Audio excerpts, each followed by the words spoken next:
As a lot of you guys know, my daily driver is a 2007 Infiniti FX35 Sport. It's about time I put some money into it. Can't just drive the NSX around all the time looking nice. Want to get some wheels. For over a decade, 4Wheel & Line has been bringing the best truck accessories and truck parts to enhance the appearance and performance of all trucks and SUVs. They're dedicated to providing an extensive range of upgrades that will match any maker model on the road. Their truck products cover everything you need for a custom look and added functionality. I was talking about a wheel and tire package.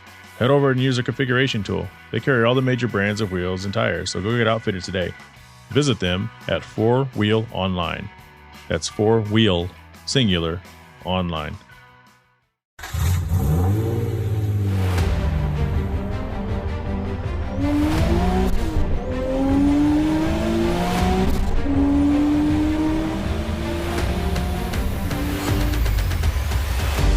Welcome back to the Hard Parking Podcast, Other Side of the Wheel, sponsored by Wright Honda in Scottsdale, Arizona.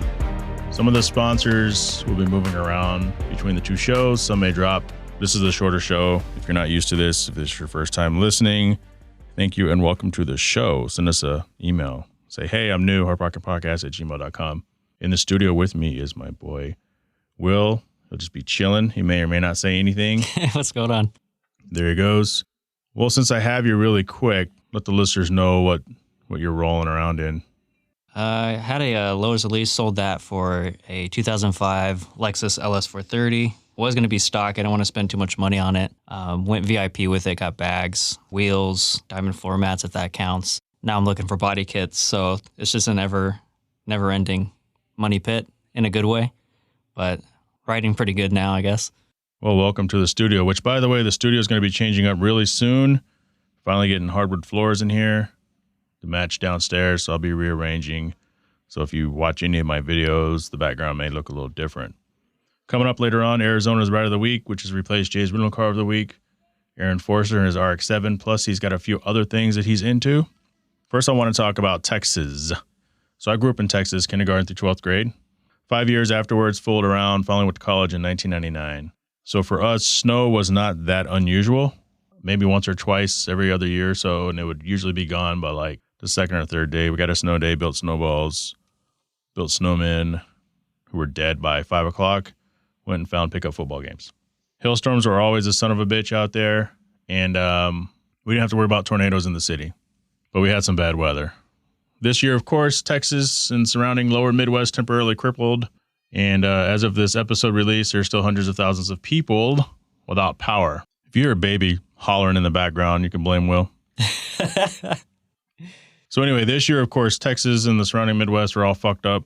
So there's a couple of guys in their Ford F-150s, and I saw this story where they have a model, a late model, and they come with generators. So what they're doing is they're taking the generators and they're running power into their house, power their heaters, power their iPhones, laptops, everything else. And it's basically saved their life. So they're helping out their neighbors, which is really good. Ford has also asked dealerships to lend out trucks to help with this issue. So it's pretty amazing, I think. Maybe like a temporary lease contract or something, maybe. Yeah, and you'd know a little bit about that in your line of work, I think, right? That's the only thing I can think of is if they do some sort of lease agreement for a month or whatever. I mean, it'd be hard to prorate the value of a car after driving so many miles because that affects the value of the car in the future. So I don't know how they would do that with a new car because they got to title it and stuff. So I don't know how that would really work, but hopefully that dealership comes up with something so everyone can get through it. I mean, this is a crazy situation. Like, would they make them like certified pre-owns, which are basically brand new vehicles? If they were leased for a while, yeah. I mean, they could probably be a demo car. You can go up to like 8,000 miles before then you technically have to put it as a used car.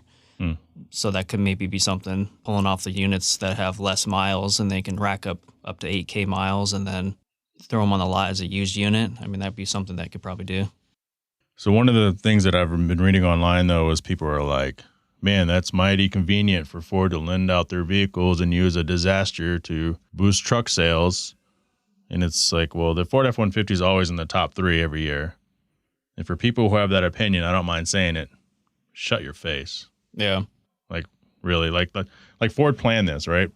They got a fucking weather maker and they did this shit. Exactly. They're just trying to get some sort of rep out. But I mean, I think it's just them being humane, you know, just helping out the community as what they can. I mean, the vehicle sales, they're not really happening right now, so they might as well hand out the vehicles and see if they can help people out. Yeah, it's kind of a win-win. In other news, the 1,750 horsepower SSC Tuatara, I don't even know how to say it, Tuatara, the Tartara car, Tauntaun, that thing. So after a botched initial run, full of rampant technical difficulties, while it claimed to obliterate the Koenigsegg high-speed record of 277.9 miles an hour, posting then an impressive 316 mile an hour on average, because it's really 2 runs. So one of them was 331 and whatever the math is for the other one. It was debunked by internet people that said, wait a minute, something's wrong. That 319 miles an hour, that's bullshit. 360 miles an hour is bullshit. So they just recently, in January, reclaimed on their second attempt. So they reran it to prove their point? Yeah, they went, yep. Something was wrong with the GPS on board or something like that. And it was kind of damning because when you watch the video, you can see the Koenigsegg hits this marker and they pause it. Then the SSC Tuatara hits this marker and it's the exact same marker, but the miles per hour, they're like, this doesn't make any sense. So they had to rerun it and prove it. Now it's 282.2 miles an hour. So they beat the Koenigsegg by an average of 5 miles an hour down a 2.3 mile stretch of road. So that's That's fast. That's fast. That's real fast. That's really fast. And now they want to tackle the Nürburgring. It's another word I have problems with. Nürburgring, yeah. Nürburgring, but it's cool. But my question is why? Like why? Like you can't really do anything. It's not like you can walk into an SSC dealership and buy that car. I don't think there's very many of them in the world. Like I could see an Aventador or something where everybody wants one who's going to go buy it, but that sticker price is going to be dumb. I mean, only the 1%ers can really afford it anyways. Even those are stored in the garage for years, put 5 miles a year or whatever. Yeah, I would say it's like maybe the 10% of the 1%ers. Yeah. Let me tell you about it's kind of funny. I wasn't going to talk about it today, but by you saying that. So podcasting is tough. It's easy to do, but it's tough to climb the charts. And if you were to look up, I forgot the website, but if you look up Hard Parking Podcast, it looks at all the active podcasts in the world. So there's just over 1 million. And I'm in the top 5% out of all podcasts, all categories in the world. Sounds pretty good, right? Right? Because it is. But if you flip that number around, what that's saying is I am number like 50,000 to 59,909 most listened to podcasts in the world. Now it's like, damn, there's 50,000, at least 59,998 podcasts that are better than mine in the world, statistically. Makes sense. I see it. So when you flip that number around, it's just like,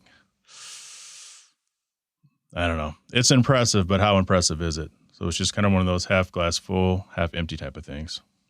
Coming up, we're going to talk to Aaron Forrester. It's time for the new segment, Arizona Ride of the Week. Once again, I am replacing Jay's Rental Car of the Week. I may bring it back if I have a rental car to talk about, but lately, not so much. Sponsored by Higher Quality Detail out of Tempe, Arizona, specializes in premium wheel protection, other protections, cosmetic customizations, your one-stop shop, ranging from basic detailing options to ceramic coatings, paint corrections. Visit Ceramic Pro Arizona, one word, on Instagram, or Higher Quality Detail, HYER Quality Detail, also one word. Get started looking your best today. Today's guest is Aaron Forrester, AZFD RX7 on Instagram. Hey there. Glad we finally got you on. I think I've been talking to you about this for a long time. You have the 93 Silverstone Metallic RX7. Mm-hmm. You're chosen as the Ride of the Week. Wanted to highlight, let the world know that we got some good stuff here in Arizona. We got some good stuff here in Phoenix. Tell us a little about your RX7. Well, simply put, actually, I've only had it for a couple of years. Funny thing is that you and I actually have known each other going for beyond that, but we'll touch on that later. But as far as the car goes, pretty rare car for a lot of things, not just because it's an FD. People don't realize that there was only about 13,000 FDs that were made, and only about 5,000 are actually still registered to be on the road in the United States. I had no idea. I just assumed there was more. Right. You'd think so. part of it is because the production continued overseas for so long, right, up until 2001. So you're seeing a lot of import stuff, sure. But as far as the like actual U.S. domestic cars, yeah, according to the RX7club.com page, which is the big forum, there's about 5,000 FDs still registered to be on the road. Now, granted, that does not include race cars or sure, the forever car and jack stands in the garage. But as far as like the color goes, like the silver on red is actually an extremely rare combo for those who don't know. I'll go to car shows all the time, and people say that man, I've never seen this, or is that red? Is that factory? Because they only made the red interior with this combo for 1 year, basically in '93, and then they changed things up going into '94, and then there was not happening in '95. So hold on. So we here in the States, it's 93 to 95, right? And then overseas, it went to what, 98, 99, 98? 92 is when the official 92. start was for the quote-unquote FD body. And then that was about 96. They did a refresh on the FD body. I believe I can't pronounce it properly, but it's called the Kuki. Is that what the reset was, like the headlights that were like in the bumper? No, that actually happened in '99. So there was a mid-model refresh where they went from the blob style taillights in '96 to the more well-known circles, like the triple circle. That's right. And then they also changed the ECU. I want to say they went from like a 16-bit to a 32-bit. And then after that, in '99, they did the bumper refresh and also the rear wing. This is when you see a lot of these aftermarket bumpers anymore on the FD. Most folks do the 99 spec or some similar look to it. It just looks cleaner, it looks better. And then in 2001 was the last year, and that's when they did the Spirit R. Those were like basically the top, the king of the hill, and all those were numbered. And again, that's over there, not here. When I say there, I'm talking like maybe Japan, somewhere outside of the U.S. market. Yeah, the big areas for this rotary cars, obviously Japan and New Zealand and Australia. So let's talk about your car.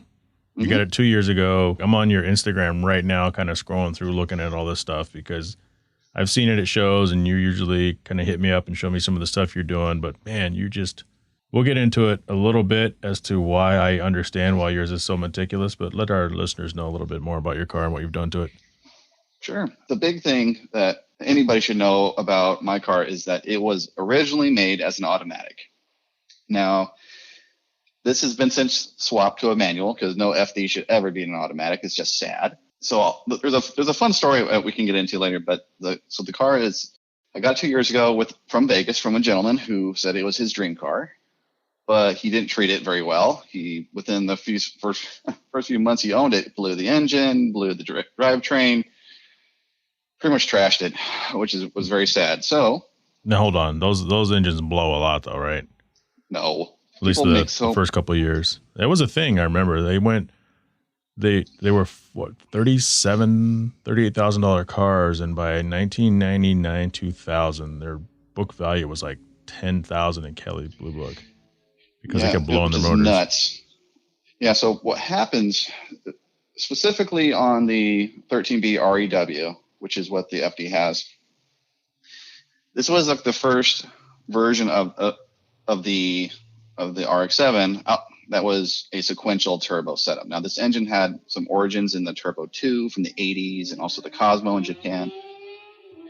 But this engine runs hot. And to comply with emissions, they have to put 2 catalytic converters on it, which make it run even hotter. And people were buying them, not understanding this is an exotic engine. You can't just get in and go. You got to let it warm up. You got to let it cool down. And there was a recall because the fans weren't quite proper, and then you have an air separation tank that was made of plastic instead of metal, so those would burst. And I mean, so I can see how that would be a problem. So because of some very simple mistakes, unfortunately, it ended up being catastrophic engine failure for a lot of people. In my case, the original owner was this little old guy in Texas. Second owner, guy in Vegas, got the car, trashed it. At least drivetrain wise. And I've been looking for years, basically since I was 14 years old. And then my wife finally gave me permission. I was like, okay, I found the color is my dream color, the silver on red. It's ever since I saw it in La Jolla in California. So I told my wife, hey, this guy only wants $9,000 for this car. Had all the bits and pieces, bad engine, bad drivetrain. Now, if you go online right now, Jay, like, you won't find a roller with we're talking a shell for less than like $14,000 anymore. Yep. So I was like, oh, hey, this is a great opportunity. So my brother-in-law, we drive up to Vegas, get the car, bring it back, and in the middle of an Arizona summer, I no AC at all, full blown like July, like 114 plus, pull the engine to get it sent off to get rebuilt. And since then, did the transmission swap. So it's got full intake through, it's a Pettit Racing intake with an M2 box, Pettit Racing intercooler, Power FC fuel management, which is very 1990s or in early 2000s for the Fast and Furious crowd who know. It has a 3-inch exhaust from the turbos all the way back, no cat at all, just a muffler from Racing Beat. Teen Flexi coilovers.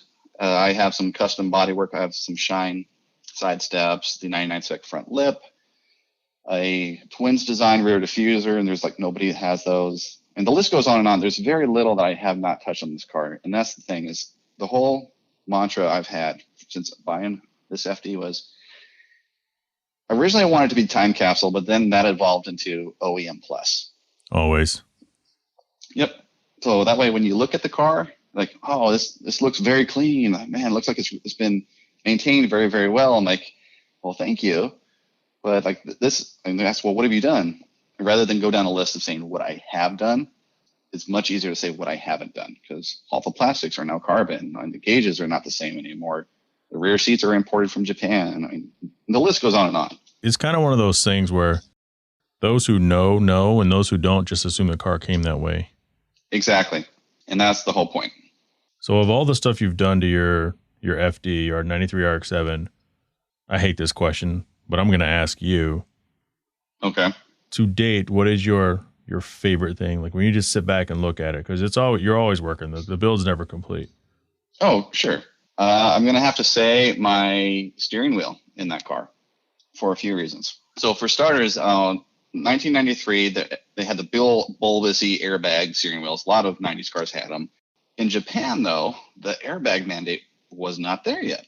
So you had a nice little svelte, clean-looking little rotor, little triangle-looking centerpiece, a lot smaller. There's a company called Garage Alpha who does a lot of really cool custom parts for RX-7s and Supras and a few other like Japanese, like JDM 90s cars. And they said, hey, we're going to do a series of custom Mazda Speed, which is kind of like TRD for Toyota, or like Roush. It's basically, Mazda Speed is now defunct. So, but they had custom steering wheels, and then they had the Japanese Affini. In Japan, the 92 and 93 RX-7s were known as Affini, so like EFINI, Affini RX-7s. I think I've seen it on like Gran Turismo. Yeah, exactly. And just like the Miata was a Yunos. Okay. So these were the Japanese names for that time period. Now, granted, that dropped because they were trying to do a sub-brand. Anyways, the Affini steering wheel had the logo, which is a triangle, like a rotor, with a little infinity symbol in the center. So what Garage Alpha does is they take the steering wheel and then they strip it down to its bare bones. And then, in my case, it got a D cut, so the bottom of the steering wheel was cut and then remade. And then it was all wrapped in carbon fiber. It has like red stitching. It was just completely customized to be my steering wheel. It was one-off. It was made just to my specs. What makes it so more unique than anybody else who gets a custom steering wheel from Garage Alpha? Mine has cruise control. Okay. So this is where I'm very, very proud of it, and why when you put it in your hands, like, yeah, the steering wheel feels good, but in Japan, the Affini wheel didn't have cruise control. So I had to completely transplant that from my old wheel, make custom brackets, make it blend in like it looked like it was from the factory. And to my success, it worked. And now I have this I have my cruise control still. I have all my functions. Everything works as it should. But now I have this great feeling steering wheel that really is a centerpiece for the interior. That's pretty awesome. I'm sitting here looking at it, and if people want to follow along, AZFDRX7 on Instagram, I see your little cruise control buttons on the right side. So let's pivot because the car is beautiful. It's beautiful. Thank you. And I don't really get to appreciate it much because when I go out, I see it, and I'm usually sitting there on the ground, and you walk by, I talk to you for 5 minutes, and then I get in my car and leave. But I'll spend a little more time on your page. But the fact that you made those brackets doesn't surprise me. Looking at all the other stuff that you've shown me over the past couple of years, none of that surprises me because when you opened up, you said that we've known each other longer than you've had your car. Mm-hmm. That's right. Now I don't remember how did I find you? Did I just see you made because you know your whole Rocketeer thing was out of this world, and that's back when I was doing my SEMA build, or shortly thereafter when I wanted to go to phase 2. I'm like, this guy knows how to make some really cool shit. So yeah, years ago, I want to say maybe 3 or 4, through a mutual friend of ours. I don't even remember who it is anymore, but put you in connection with me, and you were asking me about making you some blasters. Yes. That basically the ones that are related to the Robotech. Yep. So you and I were going back and forth, and you were trying to get it ready for SEMA, and just timing, and this thing just didn't quite work for that time. But so initially our conversations were about my other hobby, which is making like cosplay costumes, replicas, props, all that jazz. And you're pretty fucking good too. Like really good. I appreciate that. Yeah, I have a harder time taking compliments on my costume work because there's always somebody better, but thank you. Oh, no, I get it because you've done the Altered Carbon. You just completed it's a shotgun? Yeah, the one that So that one, there's a lot of conventions anymore because of gun shootings and all that like shit, right? Yeah. Right, because of the times we're in, don't allow for prop weapons to be at the convention. So I finished this replica shotgun. It's called a UTAS 15, and if you look it up, it's a scary looking shotgun. It looks really cool. At a convention, you're walking around, you don't want to carry this big old thing, let alone a real gun. And there's no airsoft guns for it. So the only option was, well, I'll make one. So I was able to find a 3D file that was never meant for 3D printing, just for video games, and made it come to life. You don't have an Instagram for that craft, though, do you? I do, actually. What is that? So that one is Aaron's Armory. That's so that right. One actually, it's been around for longer than my AZFDRX7. In either case, whether it's my cosplay stuff or my car stuff, I always like to have an idea. Like, I want people to come to me and ask, how did I do this so I can teach them? Or, hey, you bought this, where did you get it? Because I'd rather somebody feel accomplished and skilled by developing their skills than just say, hey, well, I'll make you one. Like, no, I'll teach you how to fish, not give you the fish.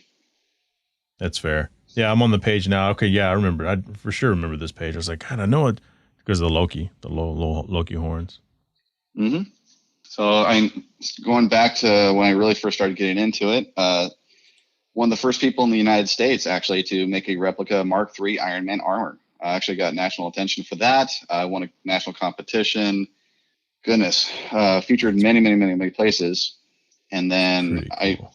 Using that leverage of, hey, my attention to my work for my costuming, I founded a nonprofit charity group called the Arizona Avengers, which are still around. It expanded into 3 branches. So you have the East Coast Avengers and West Coast Avengers, but essentially it's hundreds of people now who dress up in costume as superheroes from the Marvel universe and do charity work. So hospital visits, Boys and Girls Club, National Adoption Day. I ran that for years until my mom got sick and I had to step down. My wife and we actually met at a comic convention. We were introduced by a mutual friend. And how cool is that? Well, here's kind of the weird, creepy thing. We're all in for the weird, creepy stuff. Oh, yeah. So I originally met my wife years and years ago. It was just a casual thing. Unbeknownst to me, she had already followed me on my Instagram for my costuming work. So a mutual friend of ours introduced us, but my wife tried to play it off cool. She's like, oh, I'm not going to, like, she as she tells the story, like, oh, you're so good looking, you're so talented. But my wife has rested bitch face, really like RBF, really bad. Okay. So she comes up, she's trying to play it cool, and I'm like, damn, like, you are okay. Hi, nice to meet you. And it's like, good grief. And that was our first interaction. That's funny. Then years later, I tried doing a little side business, just selling cosplay like contacts and some supplies, just all the little accessories that people need to really put the finishing touch on it. And my now wife, she actually ordered a set, and it was my first round. So I was reaching out to every single the customers and say, hey, how those colored contacts work out for you? And the conversation just kept going. We actually just really hit it off. And then she reminded me, hey, we met. And I come to find out that my wife had fangirled me for years, unbeknownst to me. Oh, that's awesome.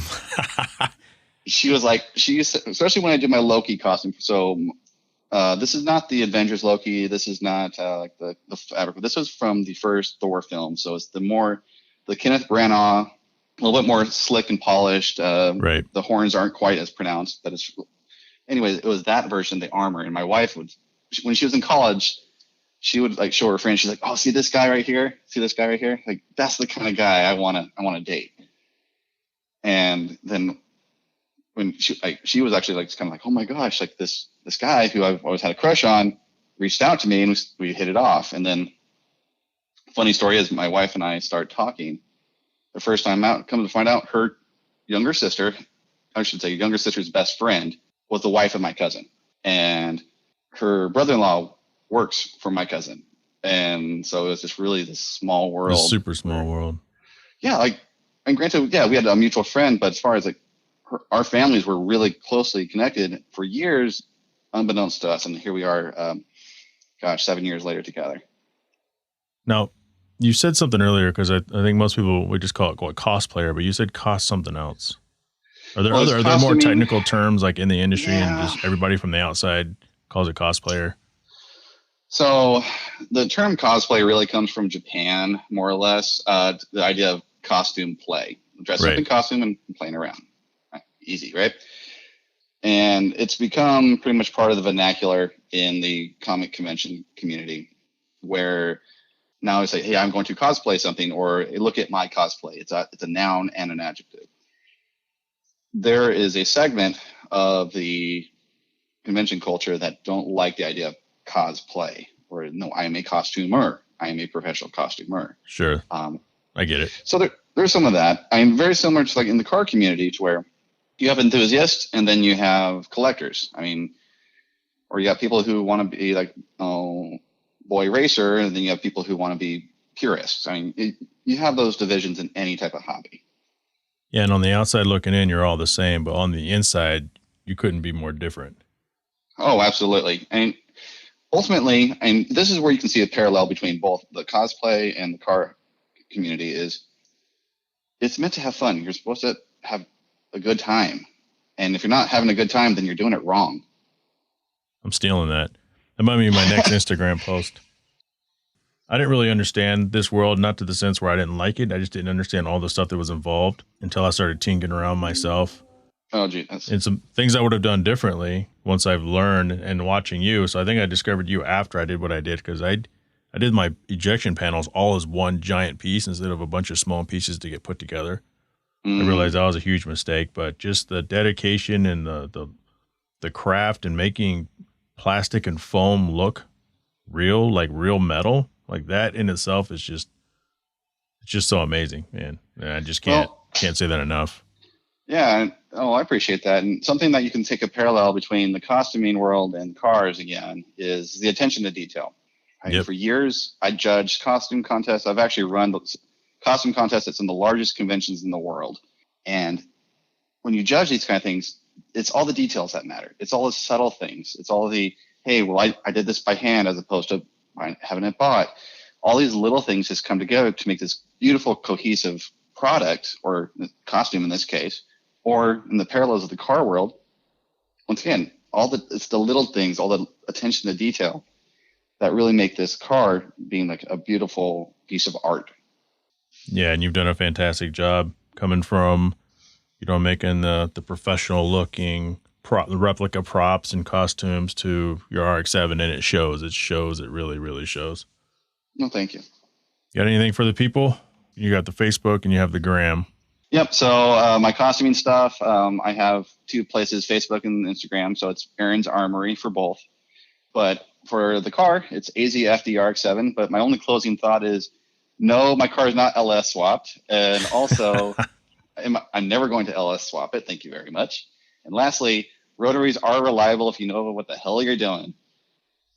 Nice. Way to nail the dismount on that one. And I'm going to agree with you on that one. Thanks, Aaron. Yeah. Thanks again. Have a good one, everyone. Special thanks to the very talented and craftfully articulate. I think I just made up a word there, craftfully. Aaron Forrester. You can check out his RX-7 on Instagram at AZFDRX7. And you can check out his incredible replica props at Aaron's Armory, all ran together, AARONSARMORY. He was being very humble about his amazing works. That guy has got some next level talent. Also want to thank Will for coming in the studio today and spinning the opening segment with me. You can follow him on Instagram at will.ls430. Just got off the phone a few hours ago with the Horsepower Hour, which is an awesome automotive podcast with Andy and Coy. So that should be dropping early this week as well. So be on the lookout on social media for me posting the hell out of that. That is the Horsepower Hour. Coming up in future episodes, NS Extra, Chris Cutt, friend of the show, wants to come on and talk about cryptocurrency and help answer questions about a very foreign thing for a lot of us. You know, it's like you don't want to put your money somewhere that you're unsure of. That's kind of the smart play, I think, for most people. But a lot of other people just took the risk, and it's paying off pretty well. So he would like to maybe dispel some of the falsities, as well as share some of his hard lessons for those of us out there looking to get involved and make sure we don't make the same mistakes. We'll also be doing a follow-up episode to the student loan forgiveness. So if you haven't listened to that episode a few episodes ago, I hardly encourage it. We tackled it from several perspectives, but alas, there's always more to discuss. We left some rabbit holes. Rabbit holes everywhere. Special thanks to the show's sponsors, Right Honda, Kuya Automotive, Higher Quality Detail, NSX Channel on Instagram, Booster Bath, Tongue Treats, and 4Wheel Online. So hang on after the show to hear a word from some of those sponsors. You can follow me on Instagram at NA2NSX or JTravels, that's JHAE_travels. Check out the YouTube Hard Parking Media. You can support the show on Patreon, patreon.com/HardParkingPodcast. There's a link in the show description. Buy gear from the Teespring store. For now, I don't know how long the Teespring store is going to be up because you people don't want to buy anything. And most importantly, if you like the show, tell a friend and help the show grow. Leave a comment, leave a review, especially if it's on Apple. That review helps this thing out big time. I can't grow unless you tell all your friends and family how great this show is. So let's do this. Let's grow this thing together. Are you tired of blowing out your back at the bathtub while washing your dog or subjecting your canine to a water torture bath while leashed up to a post outside? Now there's a far more effective way to wash your pet while saving your back and keeping your dog happy. It's called Booster Bath, a portable bathtub on legs. Head over to boosterbath.com, one word, and pick one up. Available in 3 sizes, this tub system features a drain, a soap cubby, and water controlling wand. This tub conveniently breaks down to be stored when not in use. Want to save 10% on your first time purchase? Head over and sign up today to make that happen. Boosterbath.com. Are you tired of your dog losing its cool in a thunderstorm or fireworks? You might want to look at Tongue Treats. TongueTreats.com. High anxiety relief, pain relief, inflammation relief. It's a direct connection between the tongue and the brain. Doesn't waste time going down to the stomach, where it gets broken down, enters the bloodstream, then to the brain eventually. By then, little Izzy, my dog, has been hiding under the house for like 20 minutes. The Tongue Treat CBD strips provide rapid results for your pet with the right amount of CBD, which is not psychoactive. It's important to test and verify your pet is getting the proper dosage. A single strip should be enough. Have doubts? There's certified analysis from a lab available on the website. Think about it. Efficacy and economy. Tongue Treats. Now it's stripping time. Shut up!